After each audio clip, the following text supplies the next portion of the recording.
In the quiet sprawl of Willow Creek Estates, a suburban enclave just outside San Antonio, Texas, the morning sun cast long shadows over Hal Bennett's salvage yard.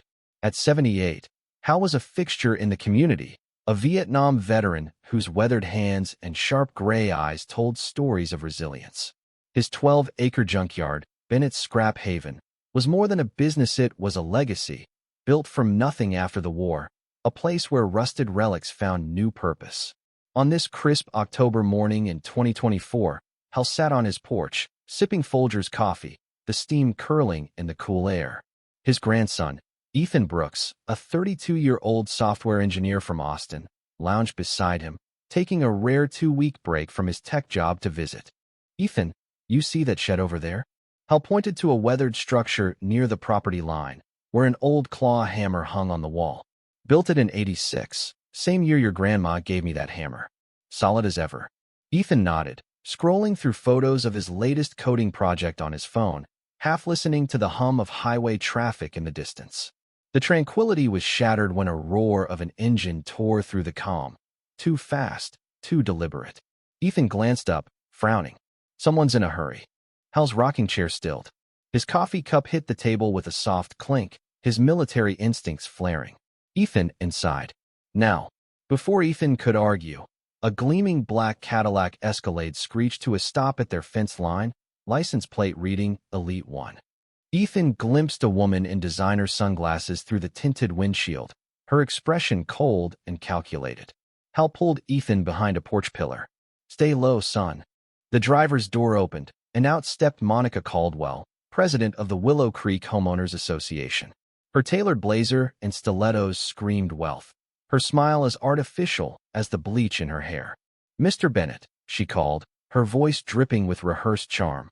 "I'm Monica Caldwell, HOA president. Such a pleasure to meet you." Hal rose slowly, his posture straight, eyes alert, every inch the tactical advisor he'd been in Vietnam. "Ma'am," he said, tipping his head politely. Monica's smile tightened, never reaching her eyes. "I'm here about a concern. That shed of yours is close to our common area. We're modernizing Willow Creek, and, well, it doesn't quite fit." Hal's response was calm, unyielding. "That shed stood there 38 years. Ain't moved an inch."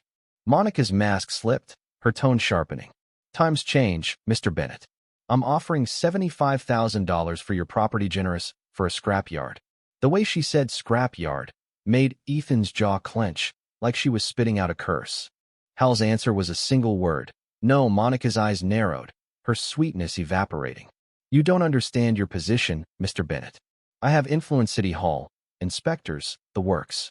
This neighborhood's evolving, and your junkyard doesn't belong." A hulking figure emerged from the Escalade. Derek Mason, Monica's hired muscle, a former linebacker stuffed into an HOA polo shirt. "Mrs. Caldwell, everything okay?" he asked, cracking his knuckles. Monica smirked. "Just explaining community standards, Derek. Mr. Bennett has 72 hours to reconsider, or inspections might get thorough." The threat hung heavy as she and Derek drove off. Ethan exploded, pacing the porch. "Grandpa, she just threatened you. We need to call the cops, the mayor, someone." Hal, unfazed, walked to the shed, his fingers brushing the claw hammer. "Ethan, bullies always overplay their hand. Let's see what they do next."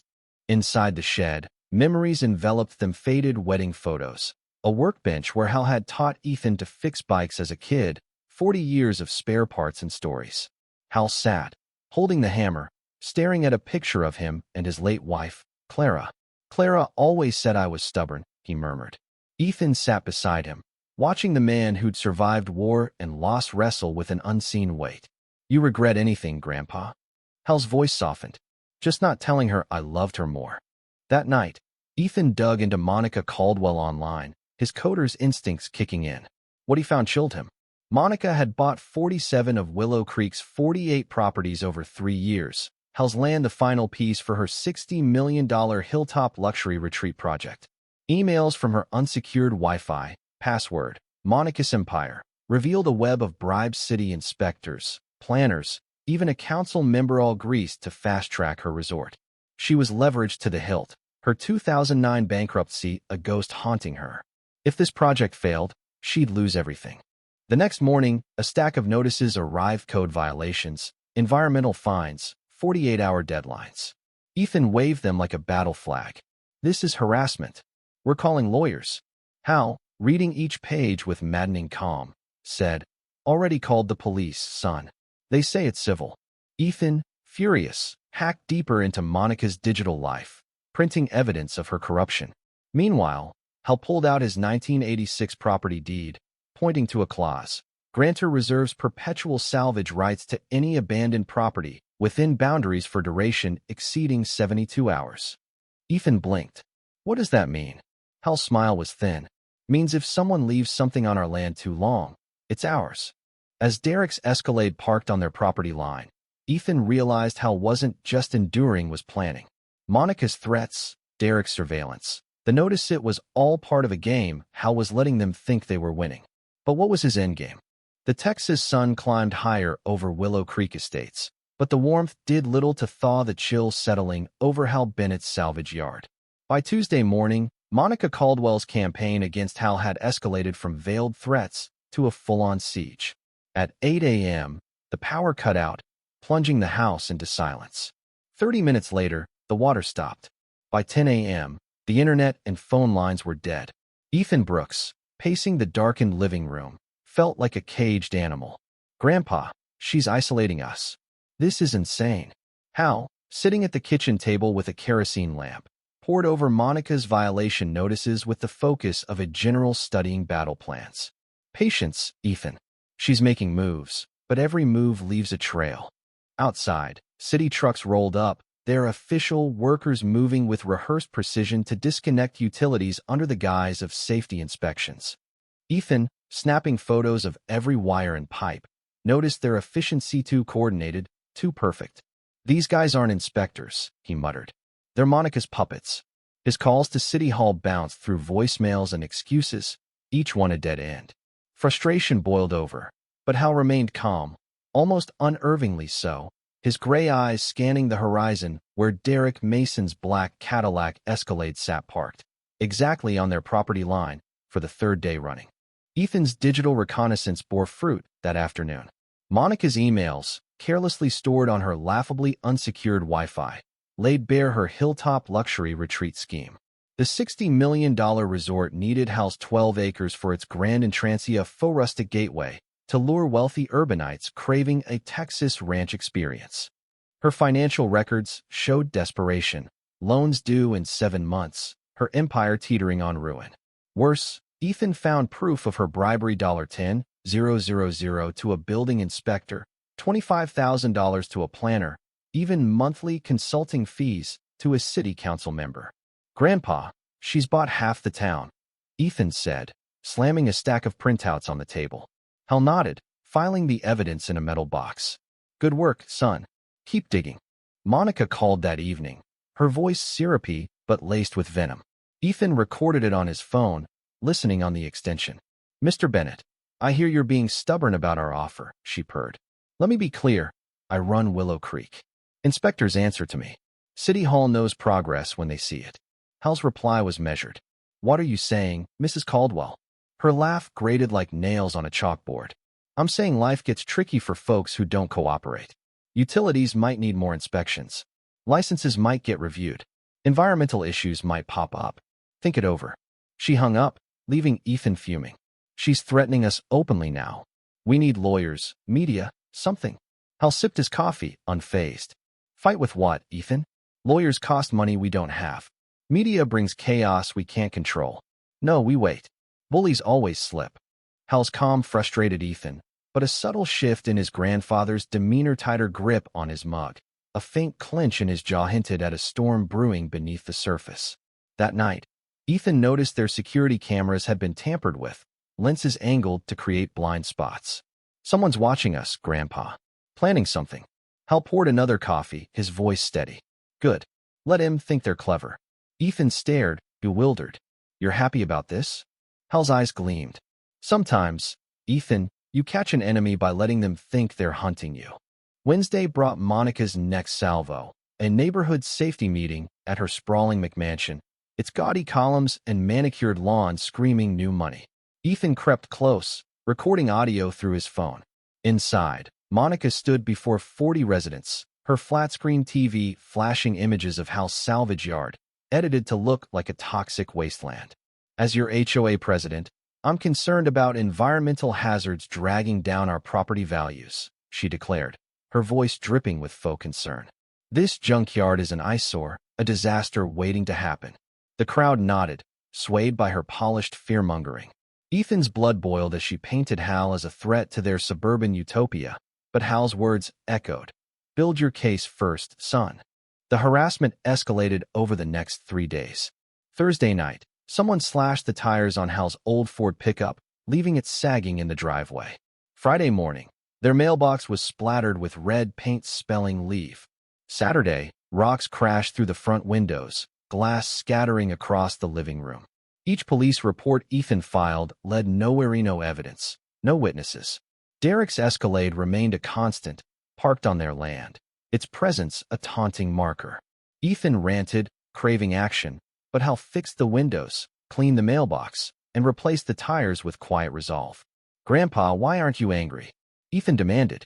Hal paused, staring at a photo of Clara. Anger clouds judgment, son. Timing's everything. Sunday evening, Ethan found Hal in the shed, surrounded by memories, clutching the claw hammer. Tears glistened on his weathered cheeks, a sight that hit Ethan like a punch. 40 years, Ethan, Hal whispered. Built this from nothing. Raised my kids here, buried Clara from this house. They want to erase it like it never mattered.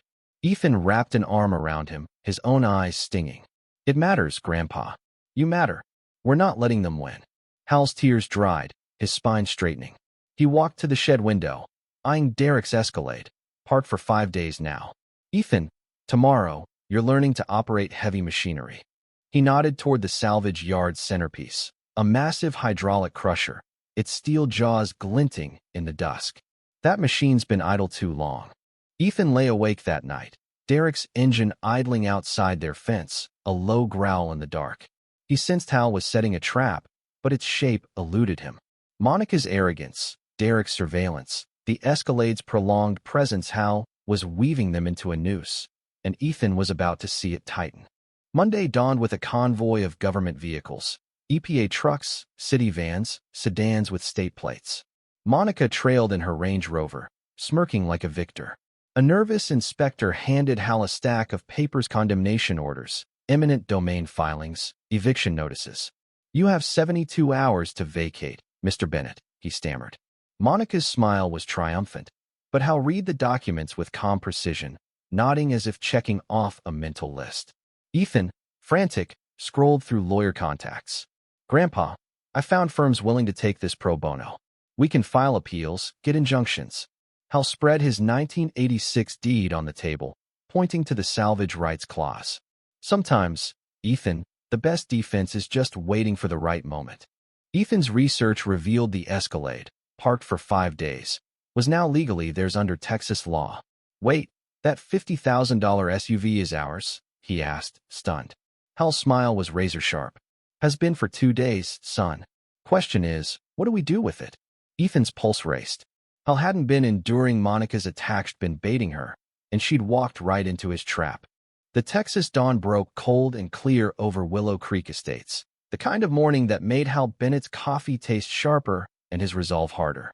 By Wednesday, October 16, 2024, Monica Caldwell's siege had turned Hal's salvage yard into a battleground, but the 78-year-old veteran was no longer just defending, was striking back. Ethan Brooks, his grandson, stood on the porch, watching Hal prepare with the precision of a man who'd survived ambushes in Vietnam.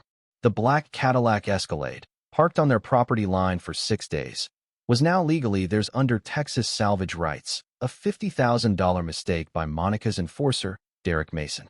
Ethan's heart pounded with anticipation. Grandpa, you're doing this. Hal's gray eyes glinted. Some lessons, Ethan, need a hammer to drive home. Monica's propaganda war was in full swing. She'd hired a social media guru to flood local feeds with doctored photos of Hal's salvage yard, captioned with warnings about toxic runoff and plummeting property values. The hashtag #ClearTheScrap trended on X, shared by residents who'd never visited Hal's land but swallowed Monica's narrative. She organized a petition, collecting 200 signatures to remove the eyesore, her McMansion, a hub for fear-mongering. Ethan fought back with his weapon, a website, willowcreektruth.com, live streaming Hal's daily routine fixing neighbors' cars, tending his land with pride. The contrast was stark, and comments trickled in from residents remembering Hal's kindness, like when he rebuilt Mrs. Larson's fence after a storm. Maybe Monica's wrong about him. One posted, a crack in her armor. Derek Mason, meanwhile, was unraveling. Ethan's security cameras caught him fidgeting in his Escalade, his tough guy facade crumbling. On Monday, Hal had brought him iced tea during a sweltering afternoon, a small act of decency that left Derek staring. Tuesday, Hal helped a kid fix a skateboard while right in front of Derek's SUV, his patience a quiet rebuke. Wednesday, Hal carried groceries for an elderly neighbor, waving off thanks. Ethan saw Derek's shoulders slump, his loyalty to Monica fraying. "Grandpa, you're getting to him," Ethan said. Hal nodded. Sometimes kindness is the sharpest blade. Thursday evening, Monica hosted another safety meeting, this time with a news crew and a polished PowerPoint. Ethan recorded from outside her mansion, her voice carrying through the windows. "Some cling to outdated ways, endangering our community," she said, her words laced with classism. "Progress means tough choices about who belongs." The crowd applauded, but Derek stood at the back, avoiding the cameras, his face a mask of doubt. After the meeting, Ethan watched him sit in his Escalade for an hour, staring at Hal's house, where Hal read under a lamp like any other night. Derek pulled out his phone, hovered over Monica's contact, then deleted it. He drove off, leaving the Escalade behind the sixth day on Hal's land. Friday morning, Hal called Officer Tom Reynolds, a local cop who'd known him for decades. "Tom, 8 a.m. tomorrow. Bring your camera and notebook. You'll want to document this." Hal then spent the afternoon servicing the salvage yard's hydraulic crusher, a beast that could flatten a sedan into a 2-foot cube. He checked oil levels, tested hydraulic pressure, and greased the gears with surgical care. "Ethan," he said as the sun dipped low, "tomorrow, you'll see the difference between revenge and justice. One's about anger, the other's about balance." Ethan, watching the abandoned Escalade, felt the weight of Hal's plan. Monica thought she was untouchable, but Hal had turned her arrogance into a weapon. Saturday dawned with Hal up before sunrise, compiling a legal arsenal. He printed time-stamped photos of the Escalade, showing its position on their land since Monday. He filled out salvage claim forms, citing Texas Property Code Section 70.001, and attached a neighbor's signed statement, Mrs. Larson, who'd watched the drama unfold with glee. "That Monica's a snake," she'd said, penning her name. Officer Reynolds arrived at 8 a.m., flipping through Hal's documents with a cop's thoroughness. "Hal, you're airtight here," he said, eyeing the crusher's gleaming jaws. "Vehicle's been here over 72 hours. Owner notified. Salvage rights clear. You sure about this? No turning back." Hal's voice was steel. "Tom, some folks only learn when the lesson's loud." The crusher's roar shook Willow Creek at 8:15 a.m., a mechanical thunder that drew neighbors from their homes. Ethan live-streamed on willowcreektruth.com, the feed spiking to 300 viewers in minutes. Hal operated the controls with 40 years' expertise, positioning the jaws over the Escalade.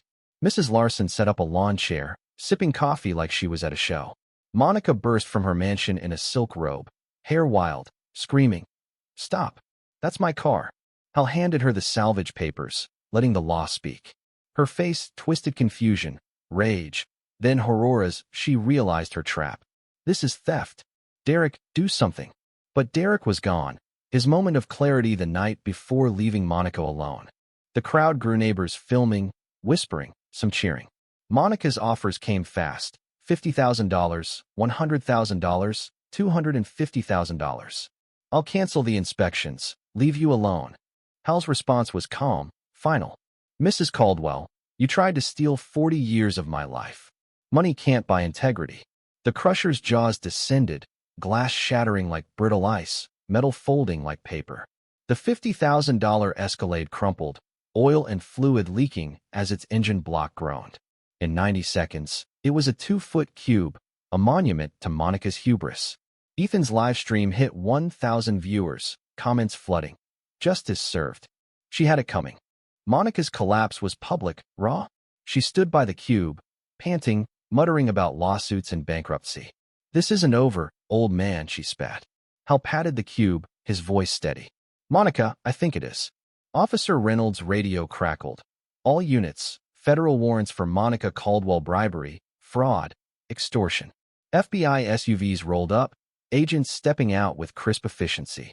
Special Agent Laura Thompson, a no-nonsense prosecutor, cuffed Monica, reading her rights as she screamed about her lawyers. "We have everything, Mrs. Caldwell," Thompson said. "Thanks to Mr. Bennett and his grandson." Hal opened his file box, revealing 2 weeks of evidence: recorded calls, email screenshots, bank records, and Derek's signed testimony, detailing Monica's orders to harass residents. Ethan's jaw dropped. "Grandpa, you planned this from the start." Hal's smile was knowing. "Not entirely, Ethan. But bullies always overreach. Your tech skills, Derek's conscience, Monica's sloppiness, they handed us the rope." The crowd watched, stunned, as Monica was loaded into an FBI vehicle, her empire crumbling in real time. The dust settled over Willow Creek Estates, but the echoes of the crusher's roar lingered in the crisp October air of 2024. Hal Bennett's salvage yard, once a target of Monica Caldwell's greed, now stood as a symbol of defiance. The compacted cube of her $50,000 Cadillac Escalade sat in the yard, glinting under the Texas sun, a silent testament to justice. Ethan Brooks, still reeling from the morning's events, watched FBI agents load Monica into a black SUV, her screams about rights and lawyers fading as the convoy pulled away. The crowd of neighbors, some filming, others whispering, dispersed slowly, their faces a mix of shock and relief. Ethan turned to Hal, his voice low. "Grandpa, you didn't just win. You dismantled her." Hal sipped his coffee, his gray eyes steady. "Justice ain't about winning, Ethan. It's about balance." The dominoes of Monica's empire fell swiftly. By Monday, 3 city officials were fired and charged with accepting bribes. The building inspector who'd falsified reports on Hal's land, the planner who'd rushed Monica's eminent domain filings, and a council member whose consulting fees traced back to her accounts. The Willow Creek HOA board, long her puppet, was dissolved under federal oversight. A new election, free from intimidation, saw Mrs. Larson, Hal's neighbor and witness, voted in as president. "Time for this place to feel like home again," she declared, her thermos of coffee in hand. Environmental charges against Hal's yard were dropped after a legitimate inspection found it cleaner than most commercial sites, with its oil disposal and storage up to code. Derek Mason's transformation was the story's heart. His signed testimony, delivered to the FBI the night he deleted Monica's number, detailed years of her illegal orders intimidating residents, slashing tires, planting fake violations. "She treated people like pawns, me included," he told Agent Thompson. "Mr. Bennett showed me what respect looks like, even when I didn't deserve it." Hal's small acts, iced tea, helping a kid, carrying groceries, had cracked Derek's loyalty, reminding him of his own grandfather's lessons about honor. In exchange for his cooperation, Derek received immunity, a clean slate to rebuild. He took a job as a security guard at Shady Oaks Retirement Home, where his strength protected residents from scams and neglect. "Feels good to help, not hurt," he told Ethan one Sunday, stopping by to help Hal tune the crusher. Monica's downfall went viral. Ethan's live stream on WillowCreekTruth.com, entitled HOA Tyrant Faces Consequences, hit 10,000 views by evening, shared across X with hashtags like Justice Crushed and HOA Bully. Local news picked it up, then regional outlets, and soon CNN ran a segment on HOA abuse, using Monica as a cautionary tale. Her McMansion, foreclosed by spring 2025, was auctioned off, the proceeds compensating her victims. The Hilltop luxury retreat collapsed, leaving investors scrambling and Monica's loans unpaid. In federal court, she faced 7 years for bribery, fraud, and racketeering, her assets seized to cover restitution. News cameras caught her final meltdown, screaming about injustice as she was led away, a clip replayed endlessly online. Hal's salvage yard became Willow Creek's heart. Veterans started meeting there monthly, swapping stories over coffee while kids learned to fix bikes under Hal's patient eye. The yard, once an eyesore, was now a community hub where neighbors brought lawnmowers and stories, leaving with solutions and respect. Ethan, extending his stay, used his tech skills to modernize Hal's business, installing solar panels, digitizing inventory, even setting up a website for scrap sales. "Never thought I'd trade code for wrenches," he told Hal, grinning as he greased a tractor. Hal chuckled. "Life's the best teacher, son." The Escalade cube found a home at the San Antonio Veterans Museum, displayed with a plaque, "Justice Forged, the Price of Arrogance," donated by Hal Bennett, Vietnam veteran. Tour guides spun the tale for visitors, explaining salvage rights and Hal's patience. Kids wide-eyed at the crusher's power, parents nodding at the lesson. Bullies don't always win. "What happened to the mean lady?" a girl asked during a tour. The guide smiled. "She learned some folks can't be pushed around." Hal's recognition grew beyond Willow Creek. In January 2025, residents held a ceremony at the yard, attended by the new HOA board, city officials, and a state attorney general's rep who praised Hal's role in exposing corruption. Hal Bennett didn't just fight for his land, the speakers said to applause. "He showed us ordinary folks can beat the powerful with truth and grit." Ethan, watching Hal accept a plaque with quiet dignity, felt a shift in himself. His coding career, once his world, seemed small compared to the lessons here: strategy, community, fighting smart. One evening, as Ethan and Hal sat on the porch, the sunset painting the sky in fiery hues, Ethan asked, "Any regrets, Grandpa?" Hal paused, his coffee mug warm in his hands. "Just one, Ethan. Should have charged Monica a disposal fee for her car. Would have been a nice touch." Ethan laughed, the tension of weeks melting away. But a discovery the next day added a final twist. Cleaning the shed for a community workshop, Ethan found the 1986 building permit. Comparing it to Monica's survey, he froze. "Grandpa, the shed was 3 inches over the line." Hal, sharpening Clara's hammer, smiled. "Knew that, son. Planned to tear it down anyway. Bad foundation, leaky roof. Monica's goons saved me the trouble when he rammed her Range Rover into it." Ethan's jaw dropped. "You let them destroy something you didn't need?" Hal's eyes twinkled.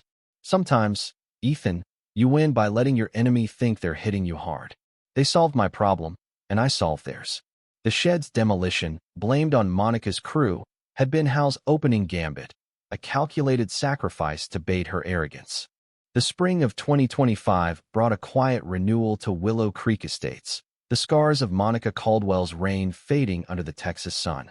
Hal Bennett's salvage yard, once a battleground, now pulsed with life, a place where neighbors gathered, tools clinked, and stories wove the community tighter. The compacted cube of Monica's Cadillac Escalade, displayed at the San Antonio Veterans Museum, drew crowds from across the state, its plaque a beacon: "Justice Forged, the Price of Arrogance." For Hal, 78 and weathered but unbowed, the fight had been more than a defense of his land. It was a stand for dignity, a lesson etched in steel. Ethan Brooks, his grandson, had traded his Austin tech life for an indefinite stay, his laptop now sharing space with wrenches and oil cans. The junkyard had become his classroom, Hal his professor. The transformation of Willow Creek was palpable.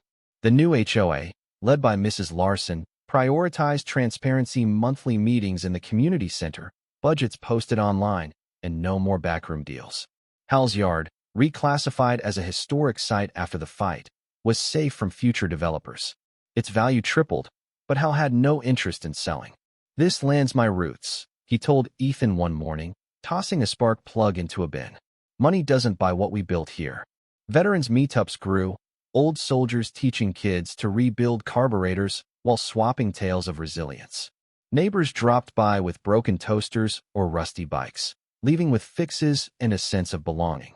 "Didn't realize how much we needed this place," a retiree said, watching Hal show a teen how to patch a tire. Derek Mason's redemption anchored the community's healing. His job at Shady Oaks Retirement Home gave him purpose. His linebacker frame, now a shield for elderly residents against pushy salespeople or neglectful staff. Sundays found him at Hal's yard, helping maintain the crusher or hauling scrap, his guilt easing with each sweaty hour. "Mr. Bennett, you could have hated me," Derek said one afternoon, wiping grease from his hands. "Why didn't you?" Hal, tightening a bolt, shrugged. "Hate's a heavy load, son. You were lost, not evil. Figured you'd find your way." Derek's testimony had sealed Monica's fate, His detailed account of her order's intimidation, vandalism, forged reports giving the FBI an airtight case. His immunity deal let him start fresh, and he did, mentoring at-risk teens at a local rec center, teaching them the strength that protects, not harms. Monica's legacy was a cautionary tale. Her 7-year sentence, handed down in March 2025, closed a chapter of corruption. The viral video of her arrest screaming as FBI agents cuffed her beside the Escalade cube became a cultural touchstone, shared with captions like "Karma in action." National outlets dissected her case, sparking debates on HOA overreach and municipal graft.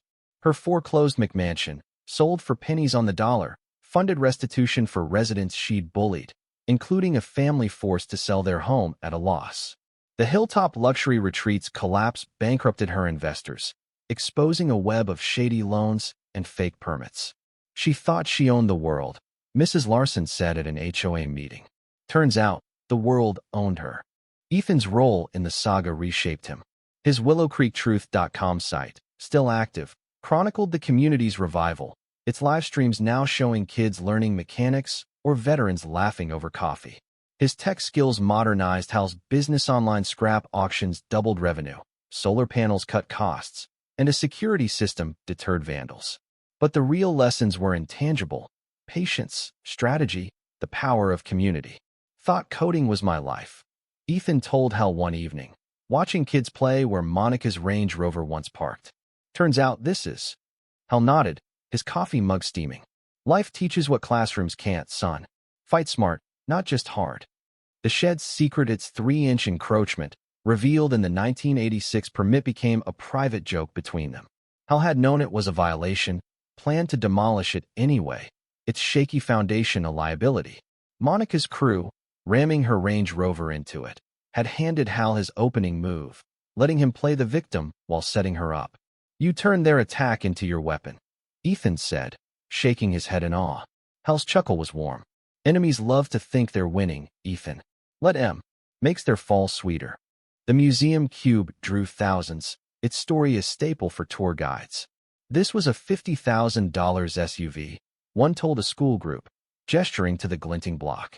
One man's patience turned it into a lesson: don't mess with Texas veterans.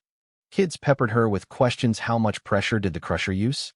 Could it crush a tank? While parents absorbed the deeper message.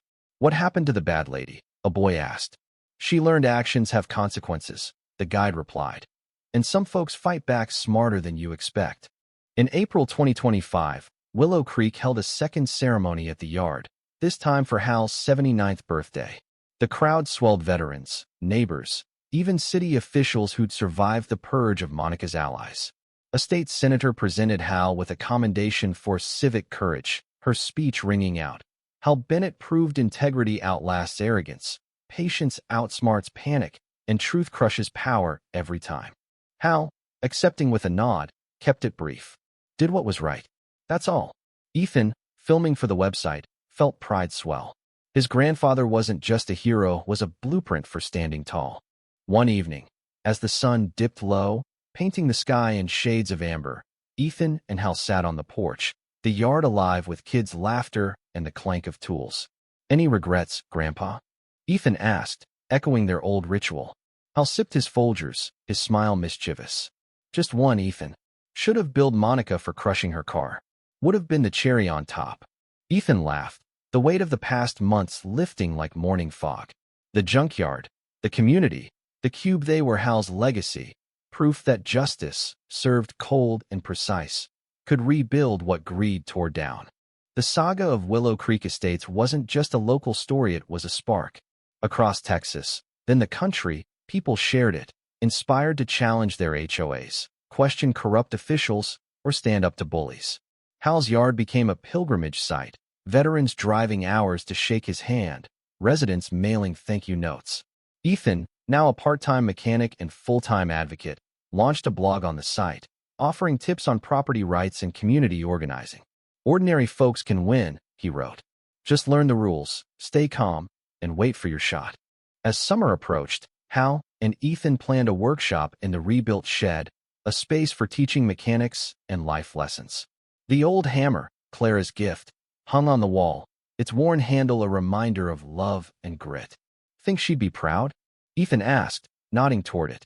Hal's eyes softened. Clara? She'd say we did all right, son. All right, indeed. Thank you for diving into Hal Bennett's story, a tale of patience, justice, and the power of standing firm. What do you think about the themes of bullying and injustice in this story? Have you faced similar battles in your own life, whether with an overreaching HOA, a workplace tyrant, or a system stacked against you? Share your thoughts in the comments below. Do you believe Hal's approach of calculated justice was the right path, or should he have fought back differently? Let's spark a conversation about how we confront unfairness and what it means to fight smart. Your voice matters, so drop a comment and let's keep the discussion going.